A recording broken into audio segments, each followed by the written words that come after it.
This is the last known photo taken alive of the students from the Kuibyshev Aviation Institute during their 1973 skiing expedition through the Kola Peninsula.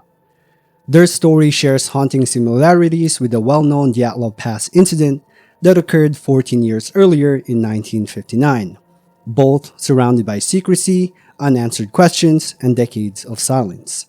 But unlike Dyatlov, the Chivruay Pass tragedy never gained widespread attention. There are almost no books, archive records, or official documents available, and many of the original reports were erased or buried by the Soviet government. This is the story of the Chivruay Pass incident.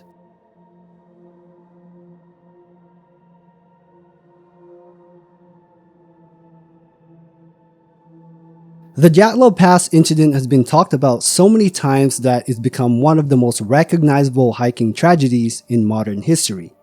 You'll find books, documentaries, and entire YouTube channels dedicated to breaking down every detail of that 1959 expedition. So I won't go too deep into it here, but just to give a quick refresher, back in February of 1959, 9 experienced hikers from the Ural Polytechnic Institute set out on a ski trek through the Ural Mountains in Soviet Russia. What made this trip so infamous is that, within a single night, all 9 of them died in strange and unexplained circumstances. The fact that many of the case details were kept under wraps by the Soviet authorities only added to the mystery. But what most people don't know is that another hiking tragedy occurred years later, in 1973, under eerily similar circumstances. It didn't receive nearly as much attention as Dyatlov, but the outcome was just as horrifying. This one took place in the far northwest part of Russia, in a remote mountain area called Chivruay Pass, located in the Kola Peninsula in the Murmansk region. On January 25, 1973, a group of 10 students from the Kuibyshev Aviation Institute, also known by its abbreviation KUAI, set off on a cross-country ski expedition across the Lovozero tundra. The group had just finished their final exams and decided to take this trip as a way to celebrate. Most of them were part of the Institute's hiking club, so this wasn't a casual outing. They had trained for this and had experience in winter conditions.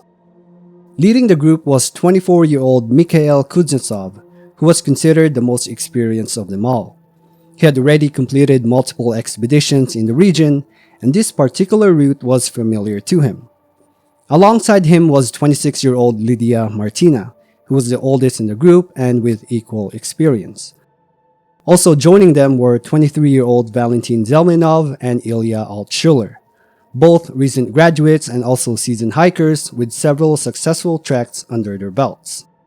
The rest of the group was made up of younger first-year students, Alexander Novyasolov and Yuri Ushkov, both 18, and 4 17-year-olds, Sergei Gusev, Yuri Krivov, Anatoly Pirogov, and Artyom Lekant. While the younger members were newer, they weren't beginners and had participated in prior trips, many of them during their time in school. The plan was fairly straightforward. The group would start their journey in the small settlement of Revda, travel across the tundra near the Chivruay River, and finish in the town of Kirovsk. The route they picked was categorized as a level 2 difficulty, not the easiest but not especially dangerous for a group with this level of experience. The entire trip was expected to take around 6 days.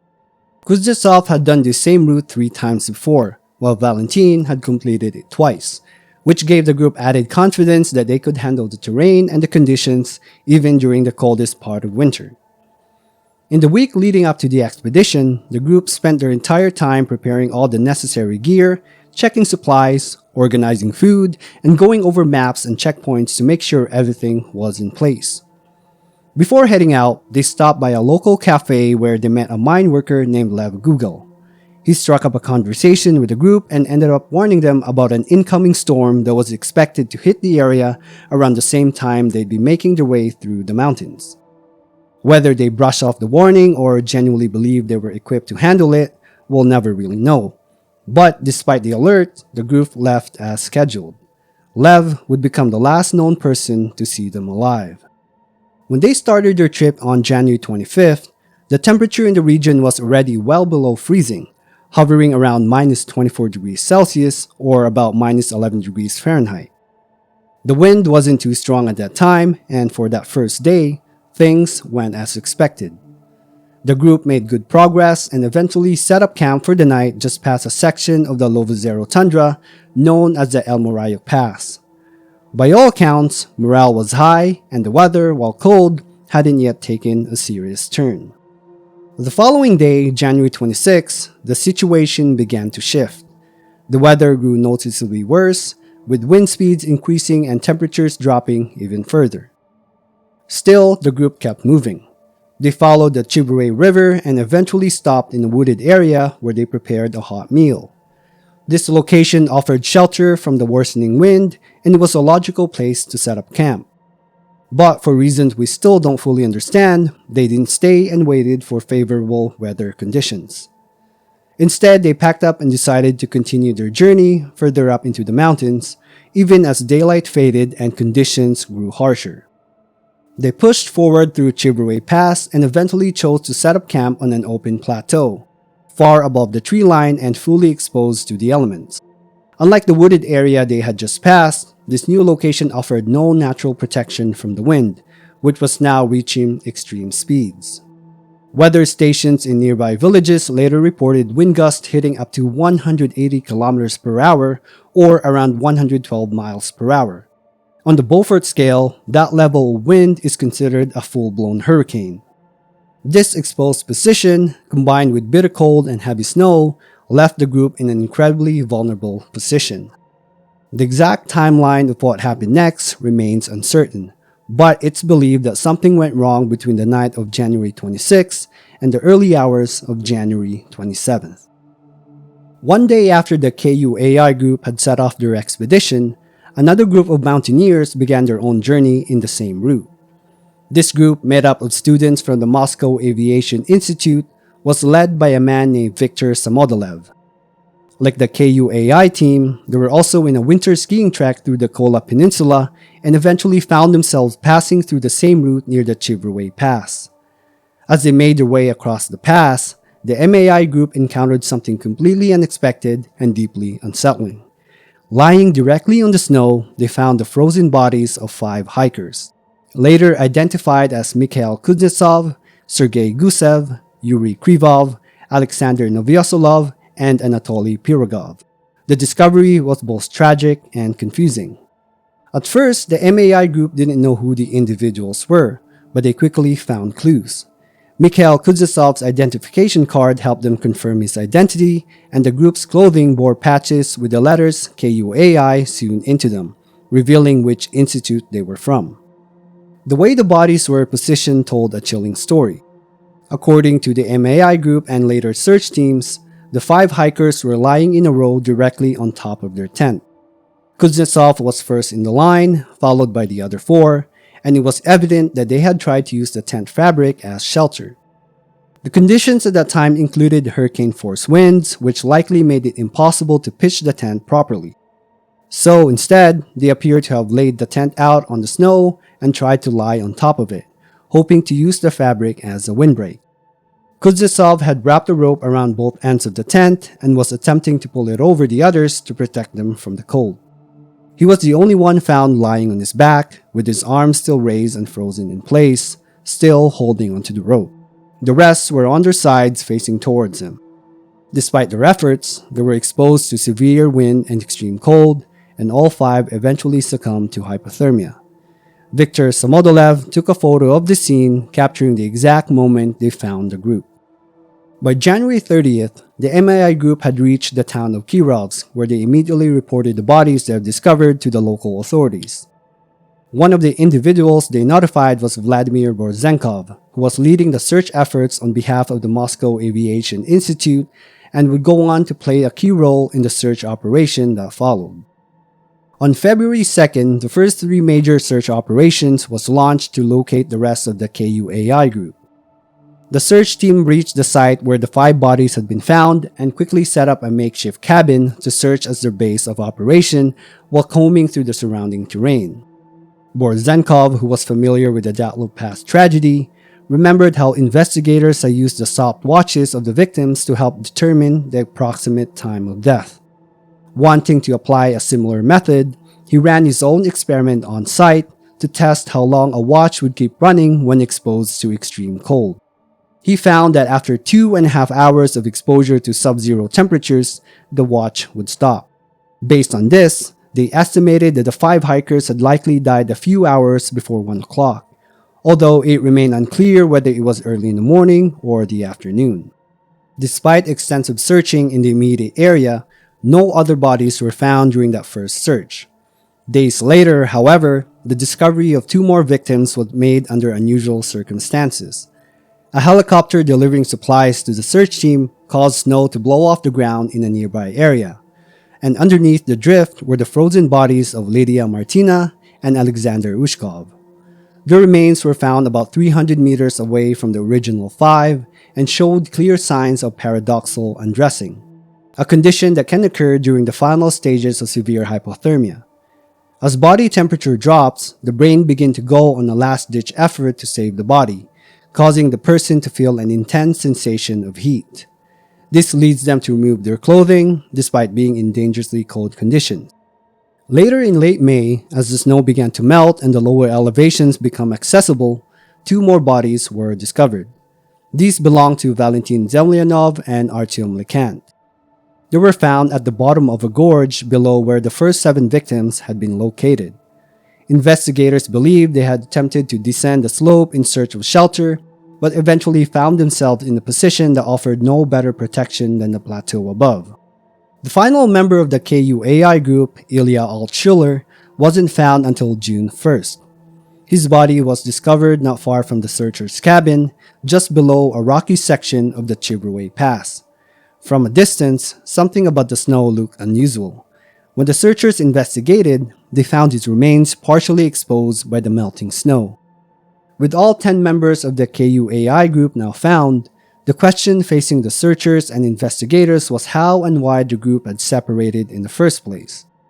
It was believed that Sergei Gusev, Yuri Krivov, Alexander Nevyasolov, and Anatoly Pirogov had remained at the top of the plateau because they were the least experienced members, and Kuznetsov stayed behind to protect them. Martina, being one of the most experienced in the group, may have attempted to find a safer path off the plateau, accompanied by Alexander, who was considered the physically strongest of the group. They made it a few hundred meters before collapsing. Valentin and Artyom had likely taken a more promising route down, one that wasn't technically difficult but required a much longer hike. Reaching the bottom near the Kitkuay River, they found themselves in terrain just as exposed, and with little shelter, they had no choice but to turn back. Exhausted and freezing, they couldn't make it back up the steep slope. Meanwhile, Ilya's decision to descend through the steep section of the Chivruay Pass led him into a vertical drop he couldn't climb back out of. When he looked up, he realized the route was nearly sheer, and with his strength fading in the freezing conditions, he was unable to make the return climb. Eventually, he succumbed to hypothermia. Under normal circumstances, based on what the official search teams uncovered, the Chivruay Pass incident might have seemed like a straightforward, though tragic, case of young mountaineers pushing beyond their limits and paying the ultimate price. It would have been explained as a mix of inexperience, overconfidence, and the unforgiving conditions of the Kola Peninsula in winter. But because this incident shares so many parallels with the Dyatlov Pass case, and because it too has been wrapped in mystery, confusion, and conflicting accounts, it hasn't been that simple for everyone, especially not for the families and friends of those who died. When news of the tragedy reached the loved ones, it wasn't just grief that set in, it was confusion. Many families were left with questions that authorities either refused to answer or dismiss entirely. In several cases, it wasn't even that there was no answers available, it was that the officials seemed unwilling to explain what had happened at all. The silence and inconsistency from those in charge made many relatives suspicious, and in time, that silence started to feel deliberate. According to Vladimir Pirogov, the twin brother of one of the victims, Anatoly Pirogov, his brother had brought a camera on the expedition. While many of Anatoly's personal belongings were returned to the family, the camera was not, and no explanation was given as to why. Vladimir was never told whether the camera was lost, destroyed, or confiscated. He simply never saw it again. That absence added to the suspicion that not everything about the case was being made public. Tamara, a friend of one of the hikers, was also left with questions. Frustrated by the lack of information, she decided to travel to Kirov herself to try to find out the official cause of death. But rather than finding clarity, she was either denied access to information or completely ignored. Her search brought her into contact with Mikhail Kuznetsov's father, a high-ranking military officer. Even he warned her that it would be better not to ask questions, and admitted that he too had been kept in the dark about the details of his son's death. Yuri Ushkov's father, who has ties to the KGB, was also given no explanation about what had happened to his son. Despite the military's involvement and the fact that soldiers assisting in the search were rotated every few days, Vladimir Borzenkov, who helped lead the search operations, remained convinced that nothing unusual had taken place. He remained that the cause of death was exposure and hypothermia, and that the presence of military personnel wasn't necessarily suspicious. According to him, if the KGB was involved at all, it would have been only to monitor the release of information and manage how the tragedy was reported publicly. Still, the secrecy, the lack of transparency, and the strange rotation of soldiers left many people with doubts. Later decades, news outlet Russia Today began looking into a broader history of mountaineering in the Kola Peninsula. During one of their interviews, someone unexpectedly mentioned the Chivruay Pass incident. The journalists were surprised. They hadn't even heard of it before. Curious to learn more, they contacted the prosecutor's office in Murmansk to request any available records about the tragedy. But, according to officials, no documents relating to the incident or the KUAI group existed in the archives. A representative explained that any case files might have been destroyed after the 25-year storage period expired. However, a representative from the Russian Interior Ministry later claimed that such records were never created in the first place. The absence of official documentation gave rise to various theories. One of the more controversial came from the researcher Vladimir Nagaev, who suggested that the hikers may have died from radiation or chemical exposure, something capable of damaging cells and internal organs. He speculated that this could explain why the victims were buried in closed coffins and why, according to some accounts, their eyes were missing. However, Borzenkov strongly disagreed with this idea. He argued that soft tissue damage could have been caused by natural exposure or scavenging animals, especially in extreme cold. He also noted that the closed coffins were not unusual in such cases, particularly when bodies had been severely affected by the elements, and that families might have chosen not to view their loved ones in that condition. There was also a rumor that a rocket may have been launched in the area to try and disrupt or slow the effects of the incoming storm. This kind of experimental technology wasn't unheard of during that era, but when questioned, officials denied that any rockets had been launched in that region at that time, and no formal records ever surfaced to support that claim. Locals who lived near the Lovozero tundra offered explanations of their own, some rooted in traditional folklore. One idea was tied to the concept of Mariachini, or Arctic hysteria, a condition attributed to old beliefs of shamanistic or spiritual forces. It's a kind of psychological disturbance said to affect people exposed to the isolation and stress of the Arctic, possibly causing them to act irrationally. According to this belief, something like Mariachini might have driven the group to separate rather than staying together, a decision that went against standard survival logic in such extreme conditions. A more scientific version of that theory came from a researcher named Valery Demin, who proposed that the region might be affected by magnetic anomalies, disturbances in the Earth's magnetic field that could influence a person's perception or cognitive function. He speculated that staying in one place under those conditions could negatively impact decision-making or even mental stability. Still, this theory hasn't gained much traction in the scientific community, and most experts continue to doubt the existence of such anomalies. Some of the silence around the incident might be explained by the Soviet Union's long-standing habit of controlling public information. During the Cold War, it wasn't uncommon for the USSR to restrict data about internal disasters, especially when there was any chance that Western countries could gain access to it. But if that's the reason why so little was known back then, it doesn't explain why the modern Russian government hasn't released more information now. The fact that the details remain hidden even decades later has only deepened suspicion that there's more to the story than anyone has been allowed to know. If the group had died of hypothermia, why was the incident classified? One relative who tried to uncover more was businessman Viktor Voroshilov, the cousin of Anatoly Pirogov.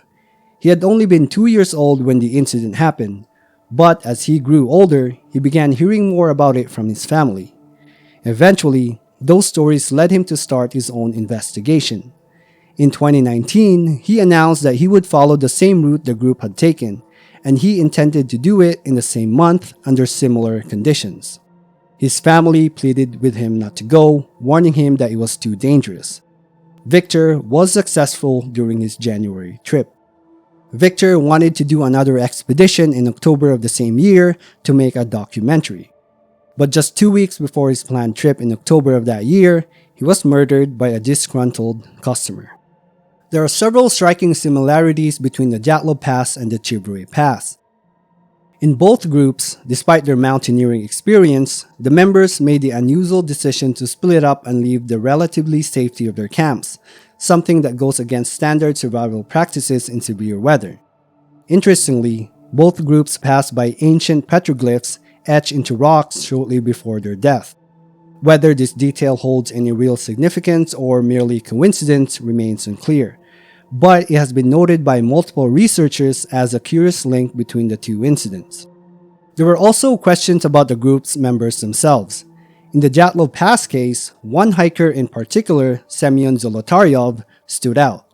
At 38 years old, he was significantly older than the rest of the group and had not originally planned to be part of the expedition. He had specifically requested a transfer to join Dyatlov's team, a detail that has raised speculation ever since. Similarly, in the KUAI group, Lydia Martina was known to work at a secret research institute, a fact that was not widely discussed at that time. According to Galina Ilyuganova, a researcher who has spent years studying the Chivruay Pass incident, Lydia's name never appeared in any official archives related to the expedition. Her absence from the records has only deepened the mystery surrounding her role in the group and the nature of the incident as a whole. In both incidents, there were individuals who attempted to conduct their own investigations, but their efforts ended in untimely and suspicious death. In the Dyatlov case, Gennady Patrushev, who personally knew members of the group, died in a plane crash while piloting a Yak-12 aircraft. His wife later suggested that he may have uncovered something he wasn't supposed to, believing that his investigation had gone too deep. In the case of the Chivruay Pass, Viktor Voroshilov, who had planned to retrace the KUAI group's route for a documentary he intended to release on his YouTube channel, was killed just 2 weeks before setting out on his expedition. The Chivruay Pass incident wasn't the only mysterious case to come out of the region. There have been other unexplained deaths in the Kola Peninsula, both before and after 1973. In the 1950s, 2 climbers died on a mountain peak, and the group reportedly abandoned them after they were suddenly gripped with fear. In the summer of 1965, 4 hikers disappeared, leaving behind their tent and gear, only to be found later at a different location with no clear cause of death. In 1999, 4 more tourists died, each with expressions of horror on their faces. And in that same year, 11 people reportedly died from mushroom poisoning. Decades have passed, and even under a new government, much of the information surrounding the Chivruay Pass incident remains out of reach. Whether this continued silence is an attempt to conceal something larger, or simply the result of lost records and bureaucratic neglect, is something we may never truly understand. What is clear, however, is that the Chivruay Pass tragedy remains one of Russia's lesser-known and unexplained mountaineering disasters, quietly buried in history and still unanswered to this day. If you made it all the way to the end, thank you. Enjoy the rest of your day, and I'll see you in the next video.